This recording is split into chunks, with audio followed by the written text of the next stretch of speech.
सही। कुछ तमिल हैं लोग जो तमिल बोलते हैं, और सिन्हली जो सिन्हली ज़बानी है वो बोलते हैं। अच्छा, तो ठीक। ये लेकिन तमिल आमतौर पे बोली जाती है। सही। अच्छा, हिंदी, उर्दू ज़्यादातर लोग समझ लेते हैं। अच्छा। और चूँकि श्रीलंका में आप हैरान होंगे कि लिटरेसी रेशियो बहुत अच्छा है। उनका तकरीबन कोई ऑलमोस्ट अगर देखा जाए तो 100% के करीब है। माशाल्लाह। तो हर आदमी पढ़ा लिखा है और अंग्रेज़ी बहुत अच्छी बोलते हैं। ज़बरदस्त, और ज़बरदस्त। जिस तरह मैंने आपसे कहा कि सबसे ख़ास बात ये है कि इंतहाई हम्बल, बहुत सॉफ्ट स्पोकन जी, जी। और मोहब्बत करने वाले लोग हैं। सही बात है, बिल्कुल सही बात है। तो जनाब, अच्छा हसन भाई, ज़रा क्योंकि हम इस पे गुफ्तगू कर रहे हैं तो ये ज़रा लोगों के लिए एक नई चीज़ होगी। अच्छा, सारे जो टोटली देखा जाए तो बुद्धिस्ट हैं बेसिकली श्रीलंकन?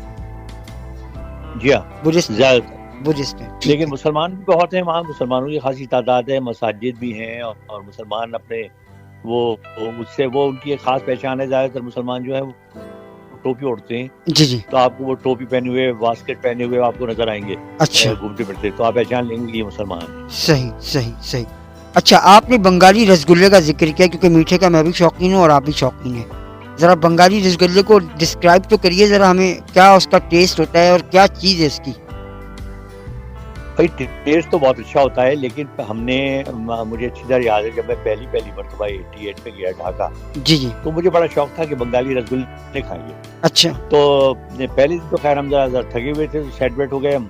अच्छा। अगले दिन मैच नहीं था, तो हाँ, अगले दिन हम निकले बाजार में कि हमने पूछा किसी से, तो किसी ने कहा हाँ जी इसी सड़क पर आप आगे जाएंगे जी। तो आपको वो नजर आ जाएगा बंगाली रसगुल्लों की दुकान। तो अच्छा, हम वहाँ गए, सही। तो मैं और मेरे साथ हमारे दोस्त थे कमेंटेटर तारिक रहीम, तारिक रहीम तो साहब। हम वहाँ जाके बैठे।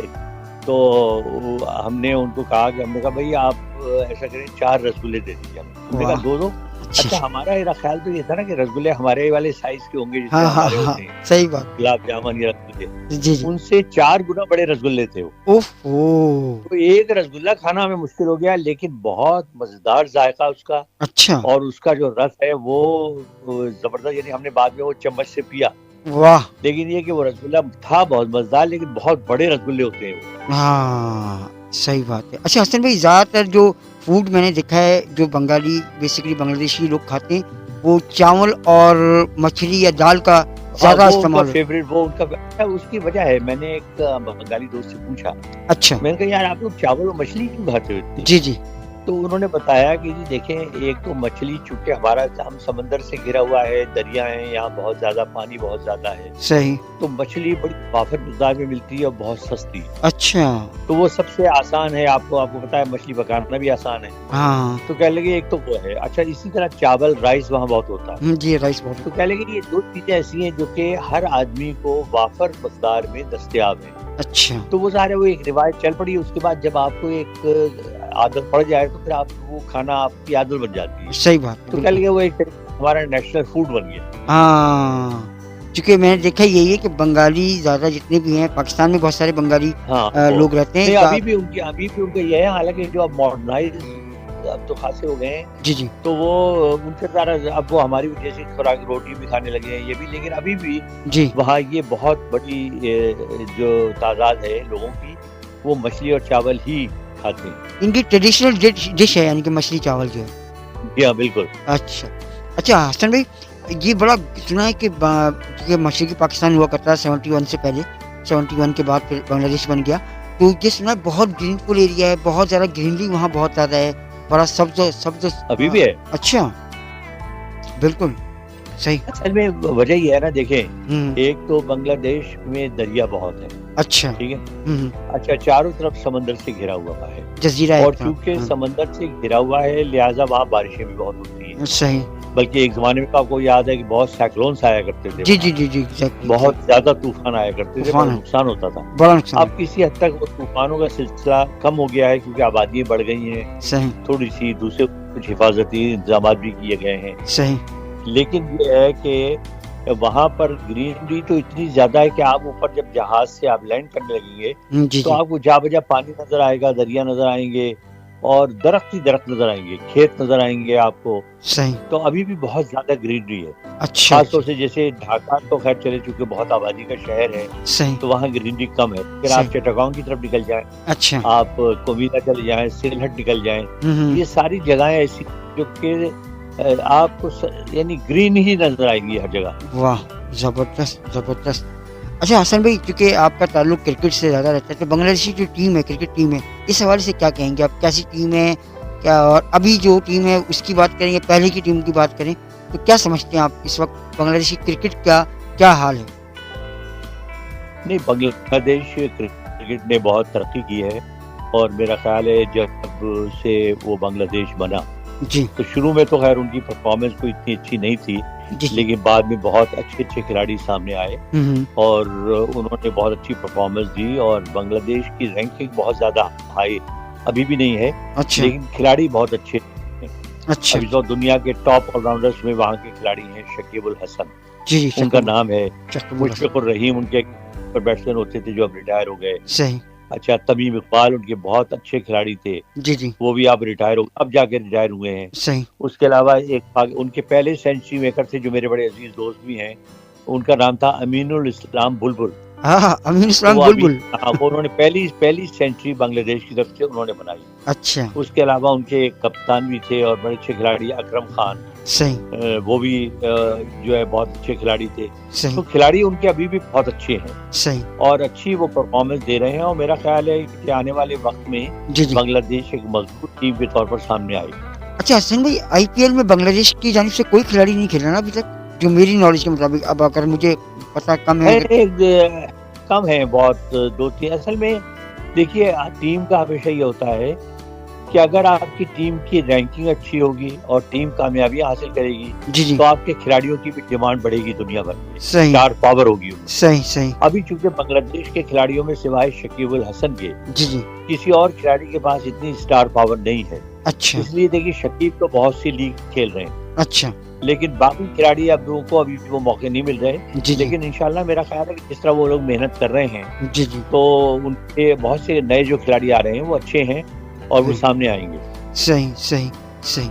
अच्छा, तो जनाब ये तो गुफ्तगू कर रहे हैं हम, आपको हमने सारे श्रीलंका के हवाले से गुफ्तगू की है, बांग्लादेश के हवाले से गुफ्तगू की है और हसन भाई अपना जो एक्सपीरियंस होता है वो आपको शेयर कर रहे होते हैं। इसमें बहुत ज़्यादा मज़ेदार गुफ्तगू होती है, मज़ेदार वाक़यात वो लेकर आते हैं और इसी भाई तरह आसिफ साहब, जी, जी। मुझे भी दुनिया के मुख्तलिफ शहरों से बहुत मैसेजेस आ रहे हैं माशा डायरेक्ट, माशाल्लाह, और माशाल्लाह। हर मैसेज में एक चीज है जी। कि आप इस दफा पाकिस्तान जाएं तो रबड़ी जरूर खाइएगा। अच्छा, रबड़ी ज़रूर खाइए। हाँ, और नहीं, नहीं। आसिफ साहब को ताकीद है कि वो हसन जलील साहब को रबड़ी जरूर खिलाएं। बिल्कुल जनाब, जब आप कराची आएँगे या हैदराबाद आएँगे, जहाँ भी आएँगे, दोनों जगह में हम आपको ज़रूर रबड़ी देख खिलाएँगे। लीजिएगा वरना दुनिया के मुख्तलिफ शहरों में आपके खिलाफ स्ट्राइक हो जाएगी। बिल्कुल, बिल्कुल आप स्ट्राइक कर सकते हैं, लेकिन मैं ज़ुबी अली नहीं बनूँगा, मैं इंशाल्लाह आपको ज़रूर खिलाऊँगा रबड़ी, क्योंकि वो तो आपके मीठे चावल लेके भागी हुई है ना बहुत दिन से। वो तो देश से लेके ऐसी भागी है उसके बाद तो आई नहीं हो। सही बात है, सही। अब मुझे लग रहा है गुड़ वाले चावल बनाने के चक्कर में मैंने उनको कहा गुड़ वाले चावल खिलाएं हसन भाई को, वो मीठे चावल के चक्कर में लगी हुई थी कि हसन भाई असल में वो को नीयत बड़ी खराब है उनकी। मसला ये है वो बनाती मेरे लिए है, उसके बाद उनको थोड़ी देर बाद नीयत होती है चलो थोड़ा सा खा लो, हाँ, थोड़ा सा खाती है फिर नहीं नहीं अब शाम को भी खाऊंगी, हाँ, फिर वो कहती है छोड़ो हसन साहब को क्या देने की जरूरत है, ये देक्षा खुद ही रख लेती है। सही बात है, सही बात है। हसन भाई, खैर से पाकिस्तान की आज़ादी के दिन करीब आ रहे हैं और यकीनी तौर पर हम बात जब करेंगे भी उस वक्त भी करेंगे जब प्रोग्राम होगा आज़ादी के हवाले से भी करेंगे, लेकिन आप ये देखिए कि और बताइए कि अमेरिका में लोग पाकिस्तानी जो हैं वो किस तरह सेलिब्रेट करते हैं जश्न आज़ादी को? यहाँ देखिए जिस तरह मैं कई बार तो बता चुका हूँ मुख्तलिफ उसमें कि यहाँ पाकिस्तानियों की तादाद तो बहुत है, अच्छा, ठीक है ना, हाँ, हाँ, लेकिन जाहिर है कि जो अपने मुल्क में आपको जो बात होती है वो दूसरे मुल्कों में नहीं हो सकती, सही, ठीक है ना। लेकिन यहाँ सबसे बड़ी ये होता है कि जो पाकिस्तान की एम्बेसी है जी, जी, वहाँ पर सुबह को परचम की तकरीब होती है, जी, जी, उसमें लोगों को बुलाया जाता है तो वहाँ एक गैदरिंग हो जाती है। जी, जी, उसके बाद इंडिविजुअली बच्चे अलबत्ता अपने परचम खरीद लेते हैं कहीं से और वो अपने ग्रुप बना के घूमते हैं, जी, जी, लेकिन चूंकि ज़ाहिर है ना यहाँ छुट्टी होती है जी, और ना यहाँ वो वसाइल हैं ना सब इकट्ठे होते हैं, इसलिए वो चीज़ तो नहीं होती। जी, जी, बहरहाल ये एहसास जरूर होता है कि हाँ भाई आज यौम आज़ादी है हमारा, जी, और यहाँ पर जो चैनल्स हैं उनमें भी बहुत कम मेंशन होता है, सिवाय पाकिस्तानी जो एक दो जो चैनल्स हैं उनमें आपको नजर आता है यौम आज़ादी की तकरीबा। तो ज़ाहिर है दूर मुल्कों में रह के जी ये बड़ा मुश्किल होता है कि आप वो तमाम गहमा-गहमी और वो रौनक पैदा कर सकें, जी, जो आपके अपने मुल्क में है। सही बात है, बिल्कुल सही बात है। हकीकत है कि जो आप अपने मुल्क में एन्जॉय करते हैं, जितने भी इवेंट है, चाहे ईद हो, बकरीद हो, जश्न आज़ादी का हो या उसके अलावा और भी हमारे जो इवेंट आते हैं, 1 मई आता है, तो ये जो देखिए इस आतिफ तरह। साहब, दुनिया आज़ादी जो दुनिया के तमाम फ़िलासफ़र जी, अपने कोट्स में लिखते आए हैं कि आज़ादी बहुत बड़ी नेमत है। एग्ज़ैक्टली। मैं अक्सर लोगों को मिसालें देता हूँ। जी, आप ये देख लीजिए कि एक परिंदे को आप पिंजरे में कैद कर दें, जी, जी, तो आप देखिए कि वो आप ठीक है, उसको आप दाना भी देते हैं, उसको आप पानी भी देते हैं, लेकिन उसकी बेचैनी आपको नज़र आती है। सही कभी वो बात, इधर देख रहा होता है, कभी पहलू बदल रहा होता है, ठीक है ना? उसकी सही, कोशिश होती है कि पिंजरा खुले और मैं निकल जाऊँ। सही बात है, बिल्कुल इसी सही। तरह किसी ऐसे परिंदे को कभी आप वॉच करें जी, कि जिसका घोंसला जो है ना, जी, वो गिर जाए या गायब हो जाए। हुँ, आप देखिए उसकी वो बार-बार उस टहनी के इर्द-गिर्द चक्कर लगाएगा, वहाँ आके बैठेगा, फिर उड़ जाएगा। उसके हुँ, बाद वो तलाश कर रहा होता है कि मेरा घोंसला गया कहाँ? तो सही, आज़ादी की कदर करना जो है वो मैं समझता हूँ हर शख्स को चाहिए कि वो आज़ादी की कदर करे, सही बात, अपने मुल्क से मोहब्बत करे सही बात, और ये सोचे कि हम आज़ाद फ़ज़ा में साँस ले रहे हैं, सही बात, ये हमारे लिए बहुत बड़ी बात है। एग्ज़ैक्टली, हमारा एग्ज़ैक्ट अपना मुल्क है, हमारी शनाख्त है। सही हम बात, किसी को जब जाके बताते हैं कि जी हम फला मुल्क से हैं जी, जी, तो आपको एक एहसास फ़ख्र होता है। जी, जी, तो ये है कि यौम आज़ादी मैं समझता हूँ हर शख्स को जी, जी, खुले दिल से मनाना चाहिए और सही, फुल्ली पार्टिसिपेट करना चाहिए सही बात। और अपने बच्चों को भी आज़ादी की अहमियत से आगाह करना चाहिए। बिल्कुल, बिल्कुल और बहुत ज़बरदस्त ये पैगाम है उन तमाम जो लोग सुन रहे हैं, जो अपने मुल्क में हैं, चाहे पाकिस्तानी हैं, चाहे वो या इंडियंस हैं, चाहे वो अमेरिकन्स हैं, चाहे वो बांग्लादेशी हैं, चाहे वो श्रीलंकन हैं। हर मुल्क के बाशिंदे अपनी आज़ादी को एन्जॉय भी करें और साथ-साथ उसका हक भी अदा करें।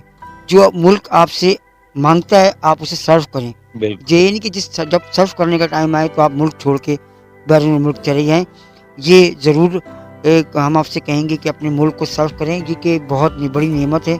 जिन मुल्कों में आज़ादी नहीं है, आप उनसे पूछें या उनके पास वसाइल नहीं है, उनसे पूछें। हालात थोड़े से ख़राब ज़रूर हैं, लेकिन ऐसा नहीं है कि बिल्कुल ही जो है ना वो ख़राब हो चुके हैं कि आप यहाँ कुछ नहीं कर सकते, अभी बहुत कुछ कर सकते हैं। फ़र्क ये है कि आपको करना है तो नेक नियति के साथ करना है और अपने भरपूर अपनी जो सलाहियत है उसके साथ करना है, तो आप ज़रूर कामयाब हो जाएँगे।